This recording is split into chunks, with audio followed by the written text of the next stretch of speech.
jërë ngeen jëf yéen ñi safoo site internet bi di Buzz Actu 221 nuyu nañ leen bu baax jaajëfal leen ci kóolu tege sopp bi ak topp bi nga xamante ne rek yi nag ñu koy topp bu leen fàttee abonné di bës cloche de notification yi ngeen mën a am yeneen i info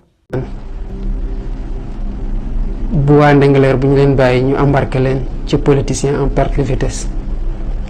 Combat bi mosul doon combat Pastef mosuma di dem ba wax waa Pastef maa ngi dem dañuy njëkk rek gis na maa ngi dem parce que pour man ça n'a rien à voir ak sama objectif wala engagement politique. Non, c'est d'abord une question éminemment humaine pour man. Ensuite, d'incapacité notoire chez moi à regarder l'injustice sans m'indigner. Mais indigné wu dafa mosul doy ci man.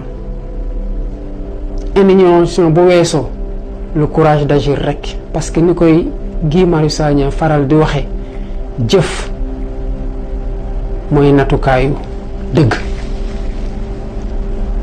lenn li nag boo bëggee taxaw bañ ko jooytu ko xeexle ko ñi nga xamante ne ci ñoom la dal defaloo ko di nga féeteeg ñi nga xamante ne ñoo am doole di noote.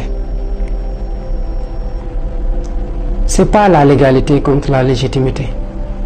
man li ma jàpp mooy boo ñëwee ñaan seeni tool ñu bañ ba mu leer ci yow boo demee wër leen ndomb fexe ba am ko ci papier bi càcc la. Ça ne s'appelle pas autrement, c'est du vol.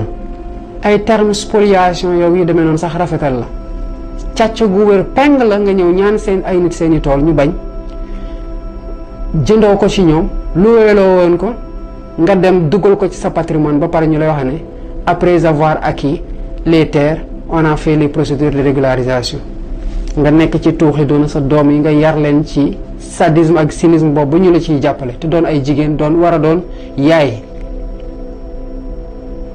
C'est compliqué mais duñ ko seetaan parce que y a rien qui vaille lu dul li nga jël te weeroo ko leneen lu dul say relation mën a jot ci président de la république mu signé la décret mën a topp une administration boo xamante ne procédure am lu yàlla xam doy na bëgguma ci sax wax sori